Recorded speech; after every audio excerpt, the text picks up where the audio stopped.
자, 그러면 얘들아 지금부터 미래의 시제에 대해서 같이 한번 살펴봅시다.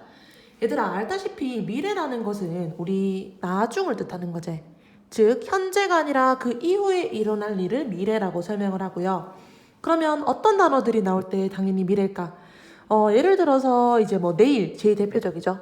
뭐 tomorrow 이런 단어들이 나올 시에는 우리가 미래 시제를 사용하면 되겠다라고 되는데 얘들아 우리 미래 시제 하자마자 생각나는 게 하나 있습니다.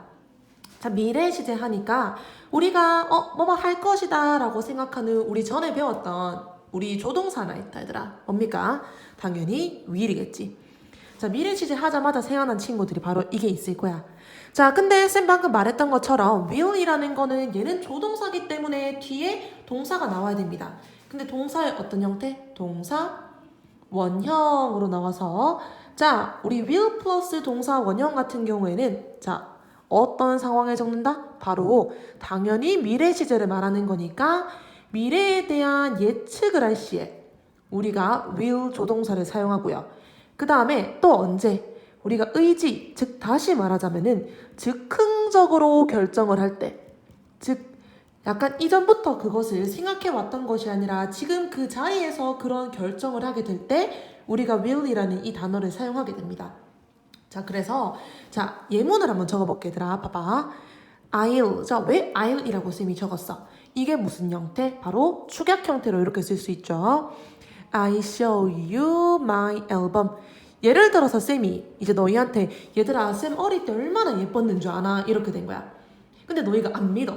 쌤이 예뻤다고요. 안 믿으니까 쌤이 그 자리에서 막 빡친 거야. 그래서 뭐라고 하는 건데 야 내가 지금 너한테 내 앨범 어릴 때 있는 사진이 있는 앨범 보여줄게 막 이렇게 된 거예요.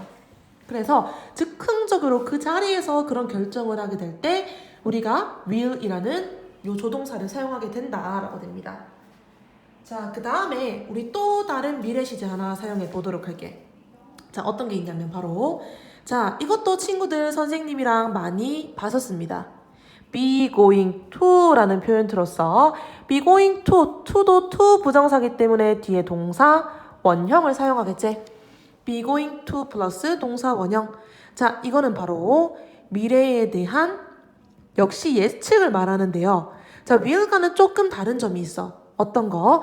자, 즉흥적인 결정, 즉 바로 하겠다라는 그런 의지가 아니라 어떤 예정된 계획에 대해서 말을 할 때 우리가 be going to를 사용하게 된다라고 돼. 자, 그래서 이것도 선생님이 지금부터 예문 하나 적어보도록 할게. he 다음에 비동사 우리 올바르게 맞춰줘야 되겠지? is라고 맞춰줄게요. He is going to have a date with his girlfriend tomorrow. 자, 여기에서 우리가 미래를 사용하는 단어 어떤 게 있죠? 바로 tomorrow라는 단어를 이렇게 사용해서 아, 미래가 나왔구나 라는 걸 알 수 있어. 자, 해석해 볼게요. 자, 그는 데이트를 할 예정입니다. 누구와? 그의 여자친구와. 자, 이렇게 돼서 차이점을 다시 한 번 더 표시를 해보자 라고 하면은 자, 밑줄 한번 칠게. 자, will 같은 경우에는 이런 즉흥적인 결정을 할 때, 그 다음에 be going to 같은 경우에는 예정된 계획에 대해서 말을 할 때, 그래서 해석의 차이점이 역시 있습니다. 어떻게? will 같은 경우에는 말 그대로 뭐뭐 할 것이다 라고 해석을 하는 거야. 자, 그 다음에 be going to 같은 경우에는 계획이기 때문에 예정된 것에 대해서 뭐뭐 할 예정이다 라고 해석해서 둘 다 미래를 말하지만 약간 어감 차이가 있다라는 걸 친구들 좀 알 수 있겠지? 그거를 기억해 주도록 하고 자, 그러면 지금부터 진행 시제에 대해서 같이 한번 살펴볼게요, 얘들아. 자, 진행 시제. 진행이라고 하는 것은 말 그대로 뭔데 어떤 행동을 진행 중인 그런 동작을 해요. 예를 들어서 내가 운동을 하고 있다라는 그 운동한다라는 그 동작, 즉 행동을 강조하기 위해서 쓰는 것이 진행 시제입니다. 그래서 진행 시제 같은 경우는 얘들아 어떻게 생겼을까? 진행 시제는 바로 비동사 플러스 ing, bv, ing라고 선생님이 표현하거든. 다시 한 번 더. 뭐라고 표현한다? bv, ing. 자, 그러면은 bv, ing에 대해서 즉 이 진행 시제에 대해서 진행 시제 같은 경우에도 현재 진행형과 과거 진행형을 우리 이번 시간에 같이 한번 살펴볼 거거든. 자, 그러면 생긴 형태부터 같이 한번 봅시다. 자, 먼저 현재 진행형부터 살펴보면은 얘들아, 우리 현재라는 것은 우리 BV, ING 중에서 어디에다가 넣으면 될까? 바로 비동사에다가 우리가 현재임을 여기에다가 표시를 할 수 있기 때문에 비동사 우리 세 가지 뭐 있죠? 바로 am, are, is를 우리 앞에 나오는 주어에 맞춰서 적고 그 다음에 동사에다가 ing를 이렇게 집어넣으면 되겠네. 자, 그래서 우리 요런 현재 진행 같은 경우에는 이렇게 생겼으면서 어떤 단어랑 보통 잘 쓰일까요? 자, 앞에 선생님 영상에서 우리 현재 시제랑도 잘 사용되지만 다른 거랑도 많이 사용된다라고 했던 하나의 부사가 있어. 부사의 단어 바로 now라는 요 단어랑 자주 사용하게 됩니다. 그래서 뭐라고 해석할까? 해석은 뭐뭐 하고 있다. 혹은 뭐뭐 하는 중이다. 이런 해석을 할 수가 있다라고 되겠네. 자, 예문으로 한번 가서 해석 같이 해보도록 합시다. 자, 예문이 my father, 그 다음에 my father 같은 경우는 he니까 비동사 is를 적으면 되겠죠. TV now 이렇게 되겠네. 자, 나의 아빠가 얘들아 뭐 하고 있다? TV를 보고 있다 혹은 TV를 보는 중이다. now 지금이라고 해서 지금 보다시피 이렇게 사용을 했습니다. 자, 그 다음에 과거 진행형 같은 경우에는 얘들아 역시 비동사에다가 과거임을 나타내면 될 것 같아요. 자, 비동사 과거 두 가지 있습니다. 뭐랑 했죠? 알다시피 was랑 were이 있고 그 다음에 동사에다가 ing 이렇게 적겠네. 자, 그러면은 자, 얘 같은 경우에는 과거에 그 당시에 뭐를 하고 있다라는 거를 강조하는 거기 때문에 얘들아 이런 우리 단어랑 같이 쓰일 수 있어. 어떤 거? 그 당시에 바로 at that time이라는 이 단어와 자주 쓰일 수 있고요. 그 다음에 얘들아 그때 이런 단어, 그때 바로 then이라는 요 단어. 자, 이런 단어들과 함께 쓰일 수 있다라고 됩니다. 자, 그러면은 얘는 역시 어떻게 해석을 할까 얘들아? 뭐뭐 하고 있다가 아니고 뭐뭐 하고 있었다라고 해석을 하면서요. 또 뭐라고? 뭐뭐 하던 중이었다라고도 이렇게 해석을 할 수 있겠네. 자, 그러면은 이것도 우리가 이렇게 해석하는 문장을 하나 예를 들어서 적어보도록 할게요. The airplane. 그 다음에 the airplane 같은 경우에는 우리가 대명사 is로 바꿔 쓸 수 있기 때문에 비동사 was를 적어야 되겠지 얘들아. was flying at that time 이렇게 되겠네. 자, 이렇게 돼서 자, 비행기가 날고 있었습니다. at that time 그 당시에 라고 해서 이런 단어들과 우리가 자주 사용할 수 있고 날고 있었습니다. 혹은 날고 있던 중이었습니다. 이렇게 해석을 할 수 있다라고 됩니다. 그래서 사실 얘들아 진행시제 같은 경우에는 너희가 초등학교 때부터 많이 봐서 무난하네요, 쉽네요, 괜찮을 거야. 근데 이거에 대해서 우리 책에서도 나오고 그 다음에 우리가 중2 정도 되면은 이거는 알아줘야 되는 포인트인데 얘들아 지금부터 어디를 가냐면 자 같이 한번 볼까? 지금 선생님이 별표를 쳐놨지 얘들아. 뭐라고 적어놨어? 바로 진행형을 쓰지 않는 동사들이라고 선생님이 표시를 해놨습니다. 얘들아 진행형을 쓰지 않는 동사들이 존재를 하는데 자 지금부터 선생님이 외우는 방법을 가르쳐 줄게. 자 뭐라고 배운다? 소감지. 자 뭐라고 배운다? 소감지라고 외워주도록 합시다. 자 한 번 더 뭐라고? 소감지. 자 그러면은 이 소감지가 뭔지를 우리가 알아줘야 되겠네. 자 한번 보도록 합시다. 소라는 것은 바로 소유. 자 그 다음에 감이라는 건 감정. 그 다음에 지라는 것은 지각. 즉 우리 지각동사 배웠지 얘들아. 알아차리고 그거에 대해서 지각 혹은 인지라고 봐줄 수 있어. 자 그러면은 소유부터 가보도록 합시다 얘들아. 자 소유 즉 가지고 있다 라는 동사로서 제일 대표적으로 뭐 사용하노? 그렇지 have를 사용해요. 그 다음에 얘들아 누구누구의 소유이다 라고 하는 동사. 자 이거 알아둬야 되는데 own이라는 동사. 누구누구의 소유이다. 그 다음에 누구누구에게 속하다라는 역시 소유동사 belong도 우리가 쓸 수 있어요. 자, 그 다음에 감정으로 가보도록 합시다. 너무 쉽다 얘들아. 좋아하고 싫어하는 거네. 좋아하다 like. 좋아하는 걸 넘어서서 얘를 사랑할 수도 있어. 사랑하다 love. 그 다음에 마지막으로 싫어하다 hate라는 이런 동사들은 우리가 진행 시제로 사용할 수 없다라고 됩니다. 자, 마지막으로 지각, 즉 알아차리는 거, 즉 인지하는 거. 우리 알다라는 단어 뭐 있어? know라는 단어. 자, 그 다음에 이해하는 것도 역시 인지하다라고 볼 수 있겠네. 뭐예요? understand 이렇게 볼 수 있어. 그 다음에 선생님이 요 인지하는 것은 지각이라고 바꿨을 수도 있다. 바꿔서 말할 수도 있다라고 했지. 자, 그러면은 예를 들어서 어떤 것도 있을까? 요런 거 see, 보다. 그 다음에 듣다, hear. 요런 것들도 우리가 어떻다? 진행 시제로 사용할 수가 없다. 왜? 소감지기 때문에. 자, 그래서 소감지를 꼭 기억해 놓도록 합시다.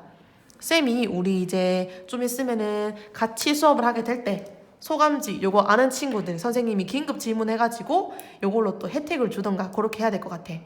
자, 그러면은 쌤이 지금부터 얘들아, 자, 요 상황에 대해서 역시 예외가 존재를 할 겁니다.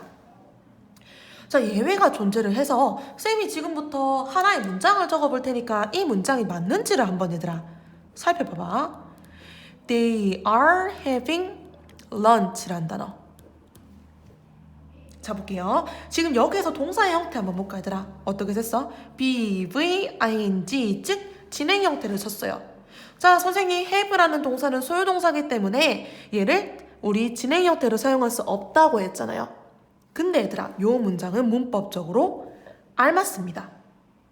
선생님 왜 이게 돼요? 자, 요때 have 같은 경우에는 얘들아, 우리가 소유를 나타내는 가지다라는 뜻이 아닙니다. 그러면 가지다가 아니라 무슨 뜻일까? 그들은 점심을 얘들아 뭐 하고 있달까? 바로 먹고 있다라고 해서 지금부터 하나 알아줘야 됩니다. have라는 동사가 소유동사, 즉 가지다라는 뜻이 아니라 먹다라는 뜻을 가지게 될 때에는 이때는 소유가 아니기 때문에 어떻게 되는 거야? 현재 혹은 과거 진행형이 가능하다라고 돼서 요거는 예외로서 아마 문제가 꽤 나올 겁니다. 자, 이렇게 돼서 이거는 안 그래도 찾아보니까 책에도 있네요. 아닌데 요거는 책이 없네 얘들아. 책이 없기 때문에 우리는 이걸 좀 더 알아줘야 되겠다. 그지? 요 부분도 표시해서 꼭 기억해 놓도록 할게요. 자, 그러면은 얘들아, 나머지 하나 파트 같은 경우에는 역시 예외인데요. 지금 우리가 배웠던 현재, 과거, 미래 그리고 진행형 이 전체에 대해서 같이 활용을 하는 그런 예외 부분이라서 자, 1번 같이 한번 볼게요 얘들아. 1번으로 예문 한번 보니까 The train arrives at 6 p.m. 자, 그 기차는 우선은 도착하다라는 동사가 나왔고요. 그 다음에 언제 도착한다라고 나왔어? 6시에 도착을 한다라고 나왔습니다. 자, 여기에서 얘들아, 우리 6시라는 게 6시에 도착하구나 이렇게 생각할 수도 있지만 지금 만약에 뭐 4시라고 생각해보자. 혹은 이 6시에 도착한다라는 이 기차의 시간표가 뭐 내일이라고 생각해보자. 얘들아, 우리 이런 경우에는 어떻게 되는 거야? 우리가 미래를 나타냈죠. 미래를 나타내는데도 불구하고 어떻게 사용을 했다? 지금 보다시피 arrives라고 하는 현재 시제를 사용했다라고 볼 수 있어. 자, 얘들아, 요때는 이 문장 틀린 거 아니에요? 안타깝지만 예외이기 때문에 맞습니다. 자, 이거는 왜 맞는 걸까 얘들아? 봐봐. 기차가 우리 몇 시에 도착한다라고 하는 것은 우리 알다시피 기차표에다가 쭉 나와 있죠. 즉 다시 말해서 기차표 어떤 거? 기차 일정 같은 거. 다시 말해보자면은 일정이라는 것은 어떤 스케줄을 말하기도 하죠. 일정. 즉 스케줄에 대해서 말을 하는 거. 즉 다시 한번 말해보자면은 미리 어떤 확정이 된 일, 즉 미리 정해진 그런 시간표를 이야기를 할 때는 요 경우에는 어떻게 한다? 미래 대신에 현재 시제가 가능하다라고 해서 요때는 어떻게 해석하는 거야? 기차는 6시에 도착할 것이다 라고 해석을 하지만 여기에서는 현재 시제로 사용을 할 수가 있다라고 됩니다. 자, 그러면은 그 다음 문장 우리 지금부터 같이 한번 볼게. 자, 우리 보니까 We are going camping this weekend. 자, 우리는 우선은 BVING 뭐뭐 하고 있다라는 단어가 사용이 됐는데 자, 뒤에 얘들아 단서가 하나 있다. 단서가 보니까 자, this weekend 요 단서가 나와 있어요. 자, 얘들아, 이번 주 주말이라고 하는 것은 대표적으로 어떤 시제인 거야? 바로 대표적인 미래의 시제입니다. 대표적인 미래의 시제이기 때문에 얘네 같은 경우에는 미래인데도 불구하고 앞에서 뭐라고 사용됐어? BVing라고 하는 현재 진행형이 사용됐습니다. 근데 얘들아, 이것도 쌤이 예외에 적은 이유가 있겠지? 이 문장도 역시 올바른 문장이다 라고 돼. 자, 그러면 쌤 언제 이렇게 쓸 수 있는데요? 자, 우리 지금 보다시피 우리는 캠핑을 갈 예정이다 혹은 캠핑을 갈 것이다 이번 주 주말에. 이번 주 주말과 같은 지금 화자가 볼 때 혹은 말하는 사람이 볼 때 어떤 미래일 경우? 바로 가까운 미래를 말할 경우에 그때는 우리가 미래 시제를 사용하지 않고 어떤 시제를 사용한다? 미래 대신 현재 진행형을 사용할 수도 있다라고 됩니다. 근데 선생님이 하나의 팁을 주자면은 자, 요런 동사들이 사용이 될 때 보통 우리가 BVing를 미래로 사용할 수 있다라고 돼. 자, 그러면 지금부터 필기 한번 해볼게요. 자, 이 동사들 어떤 동사들? 자, 동사 목록 하나씩 적어보도록 할게. 지금 위에 문장에서 사용된 go라는 문장 단어, 그 다음에 오다라는 come이라는 요 동사, 그 다음에 시작하다라는 start, 그 다음에 떠나다라고 하는 leave, 그 다음에 도착하다라고 하는 arrive. 다들 어디로 이동하고 도착하고 이런 뜻을 나타내는 동사들입니다. 이런 동사들이 사용이 될 시에는 우리가 미래 대신에 현재 진행형을 사용을 해서 우리가 나타낼 수 있다라고 해서 해석은 어떻게 한다고? 도착하고 있다, 가고 있다가 아닌 갈 예정이다. 이렇게 생각을 해주면 됩니다. 자, 이렇게 돼서 얘들아, 우리 지금 현재, 과거, 미래, 그 다음에 현재 진행형 나타냈는데 자, 우리 앞에서 봤던 부분, 어떤 부분들? 자, 여기 현재와 과거, 그 다음에 미래와 진행 시제, 이런 것들은 너희가 이미 많이 배웠던 거라서 좀 익숙할 거야. 근데 여기에서 쌤이 지금 요 파트에서 설명했던 거 있지? 진행 시제를 쓰지 않는 동사들 소감지, 그리고 예외로서 요런 동사들이 미래를 사용할 수 있는 경우 혹은 미래를 대체할 수 있는 경우, 이런 것들은 너희가 꼭 기억을 해서 한 번씩 복습하고 문제를 풀어주면 많이 도움될 겁니다. 자, 이렇게 해서 얘들아, 다음 주 화요일에 쌤이랑 화상 수업에서 만나도록 합시다. 자, 열심히 하도록 하자.